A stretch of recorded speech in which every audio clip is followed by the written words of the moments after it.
Des camemberts, quelques arpents de piège pour ceux à qui ça parle et beaucoup de culture générale, je pense que vous avez deviné de quoi on va parler et pour m'accompagner aujourd'hui, c'est Padge Pierre-Alain de Garrigue qui sera mon invité. CQTJ reprend du service, alors lançons-nous pour la saison 3, c'est parti.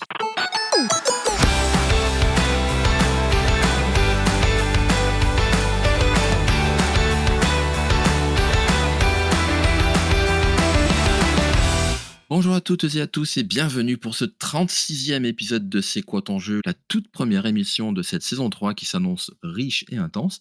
Je suis Joël, votre hôte pour toute l'émission et comme pour les saisons précédentes, on va voyager de souvenir en souvenir dans ce podcast. Si c'est la première fois que vous écoutez, sachez que dans chaque épisode de CQTJ, l'acronyme de C'est quoi ton jeu, j'ai le plaisir de recevoir un ou une invitée qui va nous partager des moments marquants, intenses et de même drôles qu'il ou elle a vécu autour d'un jeu, quelle que soit sa thématique. Un souvenir sur un jeu vidéo, sur un jeu de société, des parties de rigolade sur des jeux de cartes, un jeu de rôle, un escape game, bref, tout ce qui peut être apparenté à un jeu, un loisir, etc. Comme j'aime bien le dire, qu'on aime ou qu'on n'aime pas les jeux, on a quand même forcément tous un souvenir qui nous a marqué lié à un jeu. Parce qu'en effet, si un jeu qu'on n'aime pas, bah, il nous a peut-être marqué d'une certaine manière. En tout cas, j'espère que vous allez tous bien et que vous avez eu la chance de passer un bel été. Place désormais à la rentrée, à la reprise des bonnes vieilles habitudes. Et dans ce podcast, on va tâcher de vous faire passer une petite demi-heure sympa pour compenser.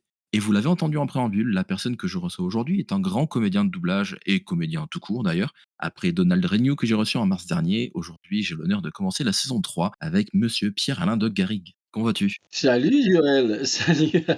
Je m'attendais à ce que tu dises Pierre-Alain Gary Page, puisque je pense qu'il y a encore plus de monde qui me connaît sous l'acronyme Page. Mais moi, c'est l'acronyme Joe, donc eh bien, bienvenue à tous et bonne rentrée à tous, puisque c'est le premier épisode et j'en suis très fier, j'en suis très fier.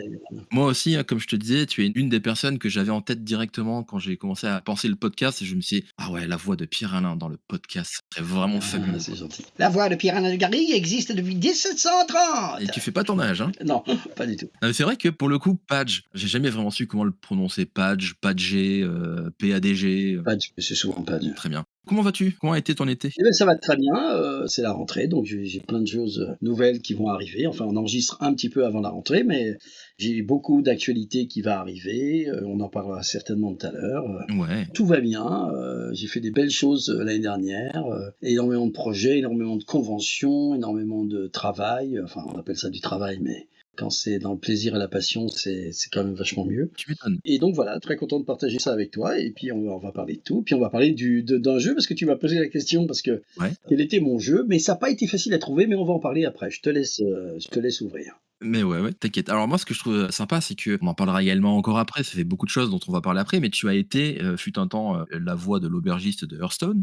Je me rappelle qu'à une époque, à travers Twitter, Mmh. tu proposais d'enregistrer des messages répondeurs avec la voix de l'aubergiste et tu me l'avais fait. Donc du coup, elle l'a été pendant un petit moment, ouais, ouais, carrément, Ah, ouais. je te l'avais fait. Donc ça remonte, hein. Ah, ouais, ça remonte. Ben, alors ça, c'était marrant parce que c'était un peu une erreur de ma part, si je puis dire, mais ça a fait plaisir à beaucoup de monde. C'est-à-dire que c'est ma fille qui me dit un jour, ah, j'ai un copain, papa, qui veut un répondeur avec ta voix. Et donc je lui fais, avec la voix de l'aubergiste, qui, pour ceux qui s'en souviennent pas, était du style «Oh, bienvenue, bienvenue à l'auberge, approchez-vous près du foyer, vous êtes légendaire, doré!» de ce style de voix. Et donc elle me dit «Oh, tu devrais proposer ça, puisque tu commences Twitter», c'était le début de Twitter. Ouais. J'avais pas encore énormément d'abonnés, je dirais. Et puis, je balance le truc, je leur dis, bah écoutez, si ça vous plaît d'avoir ma voix, mais je croyais avoir, allez, 30 personnes. Et j'en ai eu 600. Le boulot. Donc j'ai passé une année entière à faire ça, en faisant 10, 15, 20 par jour, pour faire plaisir aux gens. Voilà. Et donc il y en a plein qui l'ont gardé. Mais après, j'ai arrêté parce que c'était juste pas possible, quoi. J'ai été au bout de l'histoire quand même, hein. Franchement, c'était énorme, énorme. J'ai mis 1 an pour le faire. Parce que tu fais pas qu'enregistrer, tu fais Ah enregistrer, ouais, puis bah, ensuite tu carrément, prends quoi. la vidéo, tu la renvoies, tu récupères le mail de la personne ou tu le mets. Enfin bon, c'était un truc. Donc voilà, mais si tu l'as gardé, ça me fait Ouais, plaisir. ouais, c'est des petits trucs comme ça. C'est anecdotique forcément, mais c'est un petit souvenir. Super. Donc aujourd'hui, on va parler d'un jeu de société pour démarrer cette saison, un jeu que tout le monde connaît forcément, mais que vous n'avez peut-être pas forcément deviné quand je l'ai teasé en tout début d'épisode. Bon, en parlant de camembert, je pense que tout le monde a compris quand même qu'on allait parler du Trivial Pursuit, mais est-ce que tu savais que le terme quelques arpents de piège était le nom québécois du Trivial Pursuit? Ah non, ah bah là tu me l'apprends, je me demandais ce que tu racontais tout à l'heure, mais j'ai compris, d'accord. Quelques arpents de piège. Ouais, bah nos amis québécois aiment bien franciser tout ce qu'il faut, Oui, mais c'est calé, quelques arpents de piège alors. ouais.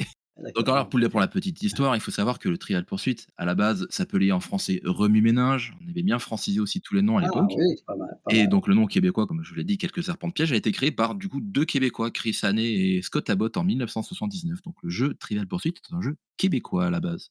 Est-ce que, tu peux nous raconter avec tes mots à toi, ce que c'est que le Trivial Pursuit? Ben, pourquoi d'abord, Trévosi? Parce que quand tu m'as Oui. posé, la question, Joël, de venir sur l'émission et que tu m'as dit: «Bah, voilà, faut parler d'un jeu», il faut savoir une chose qui est assez particulière, c'est que moi, je suis une des «grandes voix» entre guillemets, sans enfin avec un petit peu d'humilité quand même, mais pas trop, des jeux vidéo depuis que les jeux vidéo existent d'ailleurs. Oui. Hadibou, Little Big Adventure, les premiers Rayman, enfin bon, passons. Mais c'est surtout que moi je suis pas du tout un joueur, mais vraiment pas.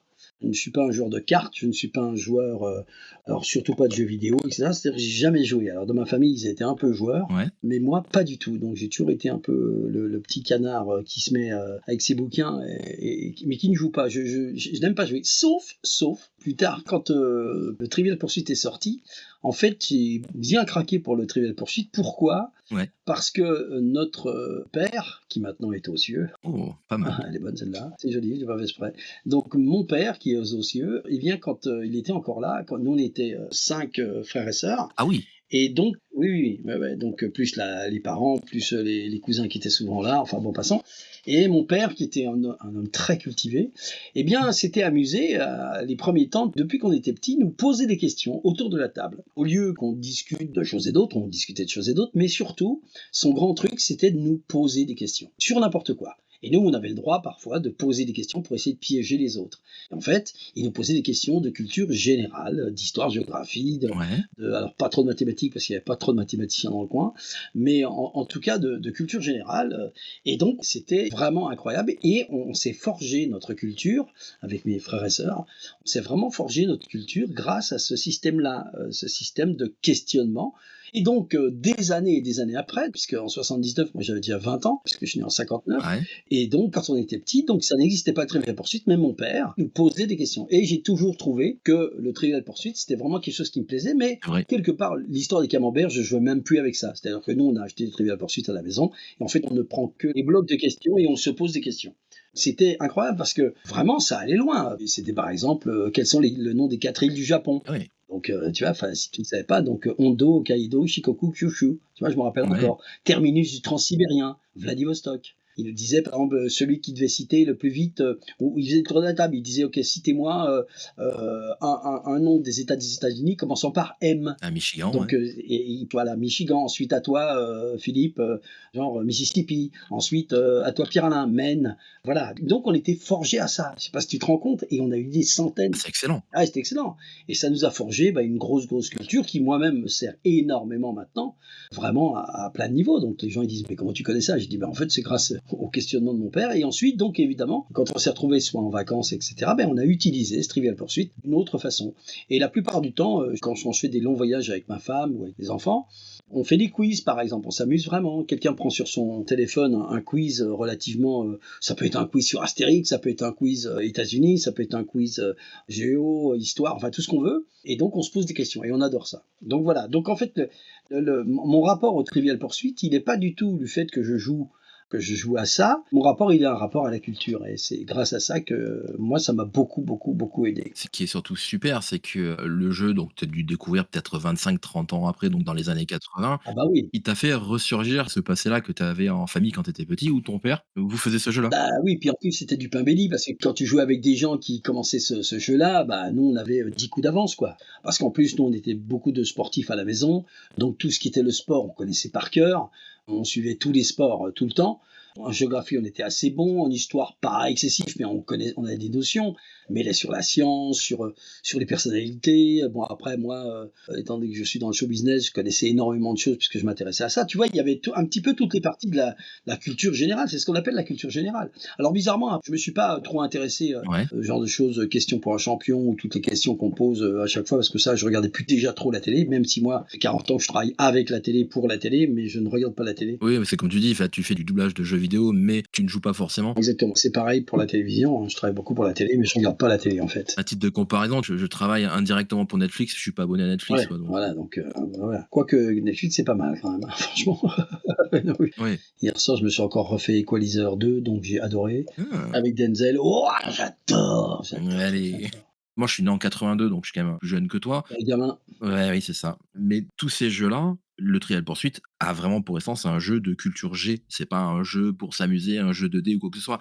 Il est dans cette catégorie, je vais pas dire pour les intellos, mais pour améliorer sa mémoire, le côté cérébral, la culture générale. oui, oui, oui, bien sûr, c'est vraiment fait pour ça. Puis il y a quand même le côté, ce qui est facile avec le Trivial Poursuite, c'est-à-dire que t'as pas de règles. Non. C'est pas des règles qu'il faut connaître comme le poker ou la belote ou, je sais pas, les jeux de cartes. Moi, je connais rien dans les règles.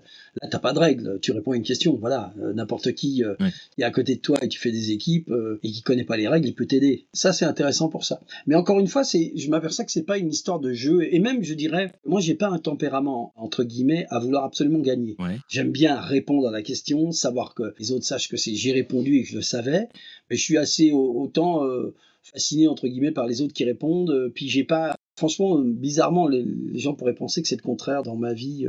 J'ai pas c'est pas que j'ai pas la compétition forgée au corps, mais je suis pas dans la compétition à écraser les gens ou d'avoir un. Franchement, je suis absolument pas mauvais joueur. Vraiment, vraiment, vraiment pas. Ça te fait participer, ça te fait plaisir. Ah oui, non, mais je m'en fous de gagner ou de perdre. Alors, si je joue au Scrabble avec la famille, parce que ça aussi, on joue quand même un peu au Scrabble quand même, Ouais. parce que tout le monde aime ça, c'est encore une fois de la culture générale aussi, c'est pareil, hein. Donc, j'ai envie de gagner, mais après, ça nous fait rire. Parce que j'ai quand même des gens dans la famille, honnêtement, ou des amis, qui sont vraiment des mauvais joueurs. C'est-à-dire vraiment, s'ils perdent, ils font vraiment la gueule, quoi. On en a tous autour de nous, je crois. Ah ouais, non, mais je suis assez étonné d'ailleurs. Je sais que j'ai des copains qui se sont mais, fâchés avec des autres, sur du jeu, quoi. Vraiment, quoi. Et tout ça parce qu'il a fait un mot contre triple avec la lettre Z, quoi, tu vois? Donc bon. Non, bah, à la limite, pas trop dans Scrabble quand même, pas trop dans Scrabble, mais dans des jeux de cartes, j'en ai vu qui se sont bien, bien énervés. Bon, enfin, on s'en fout un peu, mais voilà. Oui, non, enfin, ça reste une anecdote.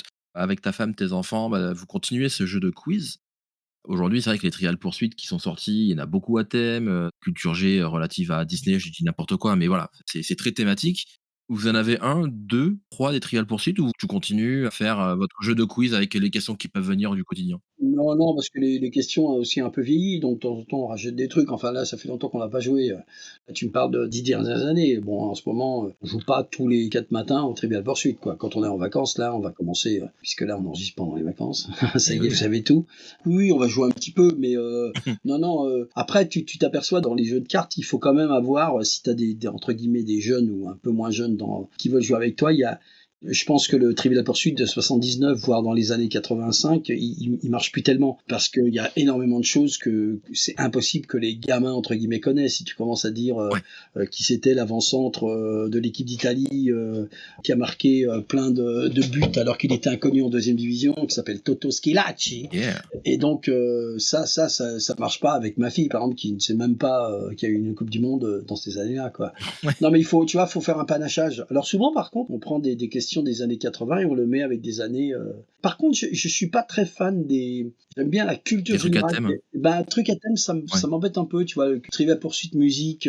C'est très restrictif au final, donc S'il faut connaître le dernier hit de Tori Kelly ou de Jay-Z, c'est trop là c'est trop particulier, c'est plus de la culture générale, c'est de la culture spécialisée, c'est ça que je veux dire. Donc moi ce que j'aime c'est le côté si on parle des sciences de la terre ça change pas, si on parle des grands inventeurs, bon même avec les nouveaux oui. ça reste des questions qu'il faut savoir, faut quand même connaître Léonard de Vinci ou Michel-Ange ou Tesla, voilà. Et là, tu parles Après, plus du divertissement où là, ça change tous les 3 ans, quoi, donc bah oui oui, c'est surtout sur le divertissement, oui tout à fait, mais même sur la politique oui, oui, entre guillemets, tu vois, si on commence à parler du Brexit, il y en a qui vont connaître, d'autres qui vont pas connaître. clairement. Bah, c'était chouette ce tout petit partage autour du Trivial Pursuit. Je suis content qu'on ait évoqué un jeu de société parce que faut dire qu'à majorité, pour l'instant, en 36 épisodes, on a évoqué quand même beaucoup plus de jeux vidéo. Ah oui, bah, vous étiez dans les jeux vidéo, ouais, bien sûr. Il y a eu quelques jeux, hein, des spécialistes de jeux qui sont venus Ouais. aussi, mais là, c'est bien de commencer sur une note, plutôt, On détente. rappellera certains vieux, Mmh. certains vieux. Non, allons, enfin, quand même pas, voyons. Du coup, Padge, ça fait bizarre de dire Padge. Ah bon? Comme je te disais, j'ai jamais vraiment su comment le prononcer, donc tu vois? Donc là, tu me l'as, Ah oui. c'est Padge, donc Il y a même des t-shirts qui existent déjà sur certaines conventions. C'est Jurassic Padge. Donc tu vois, c'est pas Jurassic excellent. PADG. Ouais, ouais, il est vachement bien. Ouais. Ils ont dessiné ma tronche.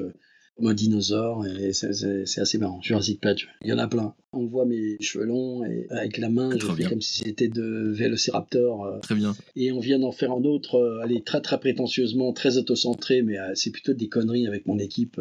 C'est une de mes dessinatrices, s'appelle Yatou, qui est une super dessinatrice, qui a fait 3 bouquins qui sont vachement bien. Enfin, Yatou, qui est assez connu maintenant, et elle m'a fait un t-shirt. Ouais, Alors, t'as la lune, je suis déguisé en astronaute, on voit la Terre au fond, et je suis en train de planter un micro. ouais.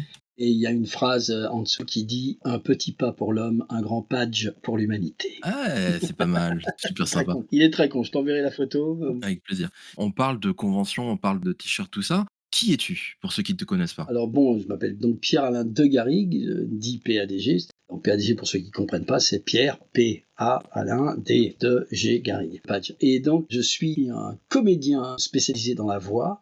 Et mon parcours est un peu atypique parce que je ne suis pas né comédien, entre guillemets. Enfin, je suis né comédien avec le sens de la comédie, mais pas le travail de la comédie, dans le sens où moi, je suis un musicien professionnel au départ, batteur, guitariste, chanteur. J'ai donc appris à jouer de la batterie en même temps que je chantais, ce qui a développé un sens, je dirais, horizontal de la rythmique et un sens vertical de la mélodie, ce qui est exactement ce qu'on demande à un comédien quand il joue. Ouais, Et donc, j'ai un peu la science du rythme et la science de la mélodie assez ancrée en moi. Ce qui fait que j'ai été musicien professionnel jusqu'à 24 ans à peu près. ah chouette. Ouais, ouais, et enfin je continue, hein, puisque j'ai un album qui sort à partir de septembre.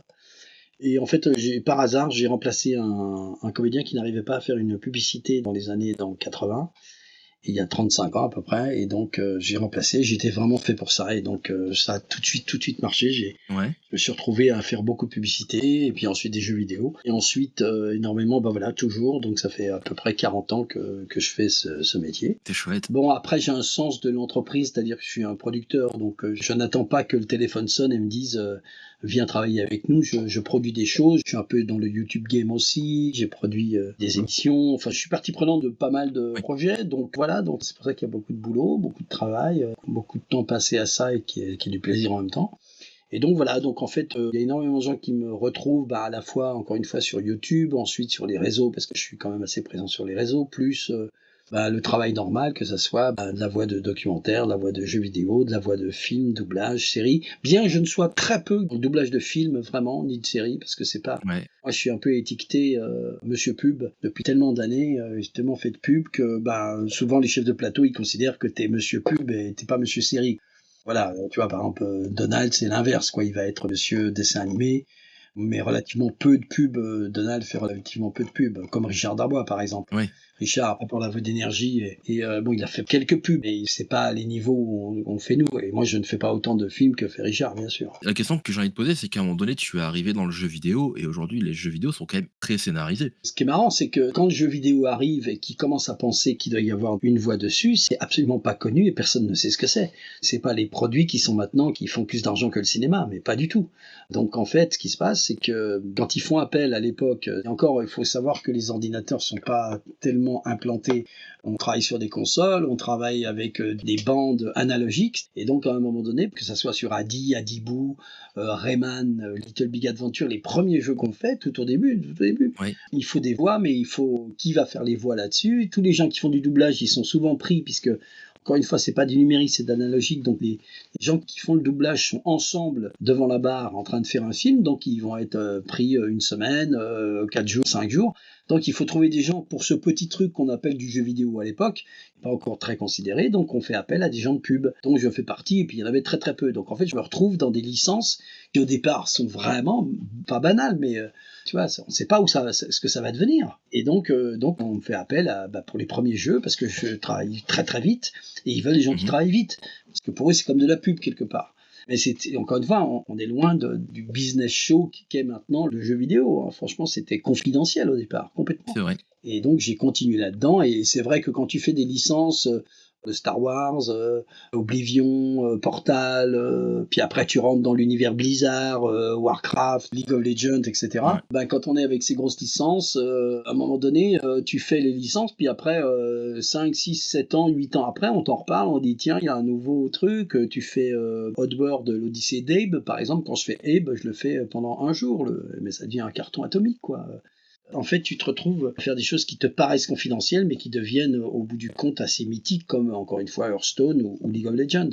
Donc voilà, que tu commandes pas ce genre de choses. Oui, c'est vrai. Et en plus, quand t'es pas joueur, bah, c'est après qu'on te dit, mais tu te rends pas compte, je t'entends tous les jours. Quand Squeezie me dit, Oui, qui est un copain, Lucas, il me dit, mais moi j'ai joué avec toi et Cyprien depuis le début à Hearthstone. ouais, c'est fort. Ils ont joué à ça. Ils ouvraient leur PC et ils m'imitaient. Donc c'est assez marrant, quoi. Surtout après, aujourd'hui, où en plus le monde du doublage est un peu hype, alors qu'il l'était pas il y a 20 ans, tu dois vraiment te dire que, d'une certaine manière, tu as un peu marqué de ton empreinte, certaines œuvres. Bah, c'est-à-dire qu'en fait, on est plusieurs comme ça, mais à un moment donné, quand les gens viennent te voir en convention, parce qu'il faut aussi savoir que les conventions, ça n'existait pas. Mmh. Enfin, il y avait peut-être le début de la Japan Expo une fois tous les 1 an ou 2 ans, et voilà, mais on disait, ouais, Japan Expo, c'est les mecs qui font des mangas, ça nous concerne pas quelque part, à part les fans de manga. Mais maintenant, tu vois, je viens de finir la Japan Expo, il y avait quand même en tout presque 300 000 personnes qui sont venues quand même, hein. C'est pas rien. Donc c'est pas rien.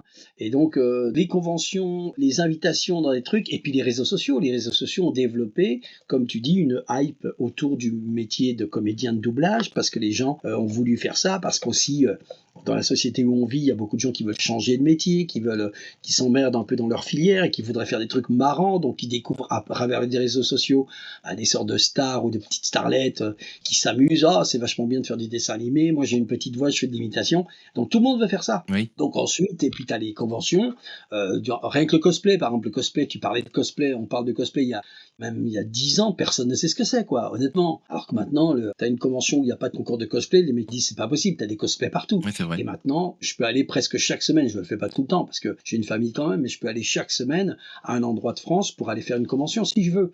Les gens le demandent. Et ils demandent Donald, et ils demandent Richard, et ils demandent Dorothée, et Brigitte Lecordier. Ouais, c'est toujours les mêmes, hein, de toute façon, bah oui, c'est ça, hein. De plus en plus, il y en a qui reviennent. Il y a des autres licences qui arrivent quand même. Je dirais que par exemple, tu vois, les gens ils disent oui, ben c'est toujours les mêmes. Mais je dis d'un autre côté, c'est les producteurs, c'est les gens qui font autre chose. C'est-à-dire que entre guillemets, Donald est producteur, Brigitte est producteur, Dorothée est producteur, moi je suis producteur. Oui, Donc rien que ces quatre-là, on fait des choses. Est-ce que je veux dire? ouais, tout à fait. Après, il y a les super connus, mais qui vont pas produire des choses. Un mec comme Emmanuel Curtil ou Richard Darbois, qui sont extrêmement connus pour Jim Carrey ou Harrison Ford, ou Energy pour Richard. Oui. Bon, c'est leur notoriété, mais après, ils ont des choses à faire, ça les intéresse pas de faire des émissions, des trucs comme ça. Comme nous, on fait un peu feu de tout bois dans toute région de l'entertainment, quelque part, que ce soit le YouTube, le TikTok, l'Insta, ces réseaux, voilà, en quelques années, ça a multiplié tout, quoi. Oui, c'est ça. Moi, j'ai ma petite nièce qui a envie de faire du doublage, donc je l'entraîne à travailler déjà sur une bande rythmo et après on verra. Ceux qui veulent aller voir sur ma chaîne YouTube, j'ai fait une grosse vidéo qui s'appelle Devenir une voix pour répondre à toutes les questions qu'on se pose sur ce métier-là. Bien sûr, le côté super, mais aussi le côté difficile. Il faut être totalement réaliste. Et donc, j'explique de A à Z comment ça se passe. Ouais. Ça s'appelle Devenir une voix. Et ça aide beaucoup de monde parce que, bon, il y a des gens qui m'ont dit ah, ça m'a donné tellement envie. Puis il y a d'autres qui m'ont dit ah ouais, là, j'ai compris que c'est pas pour moi. C'est comme tous les métiers, il y a des métiers qui fascinent et après quand on se confronte à ce que c'est un métier, quoi, c'est pas un loisir, c'est un métier avant tout, quoi. Bah, bien sûr. En tout cas, merci énormément pour, tous ces retours d'expérience et de m'avoir un petit peu parlé de qui tu es. Est-ce que tu as des petits projets pour l'avenir? Alors, oui, les projets, ben d'abord, les projets vidéo, j'ai pas le droit d'en parler parce que tu sais que, C'est normal, voilà, petit donc NDA. voilà. À part le travail agréable, je suis invité pas mal avec mes copains youtubeurs, que ce soit Ouais. Inoxtag, Fabien Olicard, etc. Je fais beaucoup de choses avec eux. J'ai fait une grosse vidéo avec Inox sur le loup-garou en réel. Ah, c'est Une excellent ça. grosse vidéo. Ouais, ouais, on est pas loin de 6 millions de vues, quelque chose comme ça. J'ai vu, j'ai adoré. Et il y en a une autre qui sort bah voilà, quand vous écouterez ce podcast, peut-être qu'elle sera déjà sortie, la nouvelle vidéo. Ça et les deux gros chantiers, je dirais, que j'ai dans les mois qui viennent, au mois d'octobre, je sors un bouquin. Alors, il faut savoir, peut-être les gens qui m'écoutent ne le savent pas, mais j'ai toute une partie, évidemment, de musique et de comédie, de mon métier de comédien, mais il y a aussi quelque chose que j'aime beaucoup. Moi, j'aime beaucoup la méditation, tout ce qui est le développement personnel intérieur, etc. Je suis assez féru de ça, et ça fait des années que je fais des vidéos, un petit peu de partage Mmh. d'expérience, d'attitude intérieure. Donc j'ai des gros comptes sur TikTok, sur Pat Spirit, c'est plus d'1 million d'abonnés. Voilà, et donc grâce à ça, j'ai eu des maisons d'édition qui sont venues me demander si j'étais pas en train d'écrire un bouquin, ce qui était le cas. Et donc j'ai mon bouquin qui sort en octobre, là. Ouais. C'est un livre qui va sortir chez Editis First Edition. Et donc le titre du livre, ça s'appelle L'oiseau qui chantait l'infini et l'arbre qui parlait d'éternité. C'est poético-spirituel. Le sous-titre veut bien dire ce que ça veut dire, même si on n'est pas obligé de le comprendre. C'est un livre vibratoire pour se reconnecter à soi. C'est un beau livre qu'on a fait avec mon ami Raphaël Le Cerf, qui est un peu comme moi. Voilà, on a pris des images, on a mis des textes sur des images, on a fait plein de textes. C'est comme un oracle, tu lis et ça correspond peut-être à ce que tu vis dans ta journée ou dans ta vie. Et donc ça, c'est le gros chantier qui sort en octobre, donc. Ok. Et là, je reviens à mes premiers amours, la musique. J'avais sorti un album en 95. Et là, je refais avec ma fille. Alors, on peut plus parler d'album dans les musiques parce que ça n'existe pratiquement plus. Quand tu dis tu sors un album, physiquement, ça n'existe plus les albums, à part même ceux qui disent moi, je m'intéresse au vinyle, mais ça, c'est niche de chez niche de chez niche. Mais voilà, je vais sortir des morceaux petit à petit, genre toutes les 3 semaines ou tous les mois.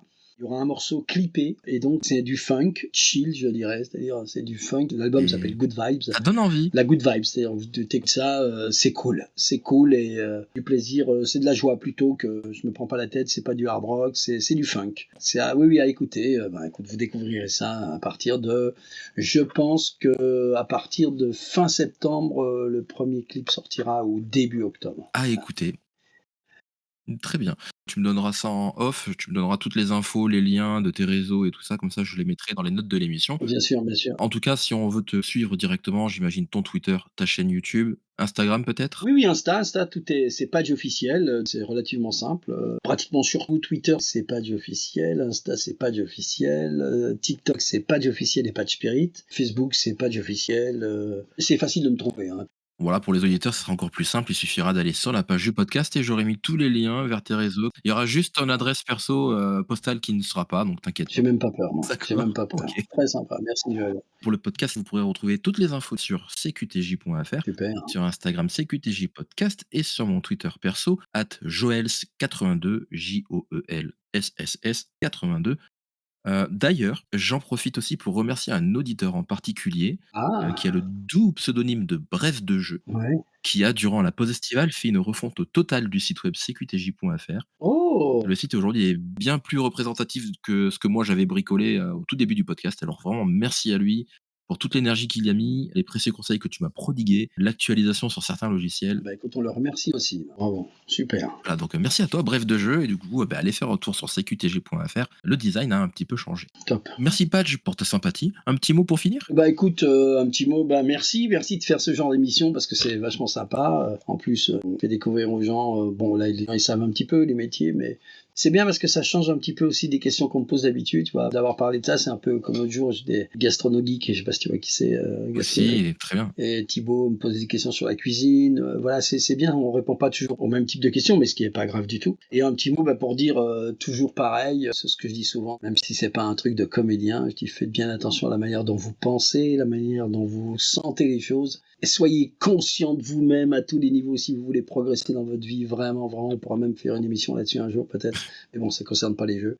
Faites attention pour avoir le sentiment de réussir sa vie, faites attention à la manière dont vous parlez, vous pensez et vous ressentez les choses. Voilà, ça c'est important. Écoute, merci pour cette jolie phrase spirituelle. Comme quoi, ça te donne envie d'aller lire ton bouquin qui va sortir le mois prochain. En Super. tout cas, écoute, je te souhaite que du bon pour la suite et je te dis à très très vite. Merci, au revoir tout le monde, merci Joe, salut. Et quant à nous, on se donne rendez-vous mardi dans 2 semaines pour le 37e épisode. Alors d'ici là, portez-vous bien, jouez bien, et n'oubliez pas qu'on a tous un jeu au moins qui nous a marqué, non? Et vous, c'était lequel?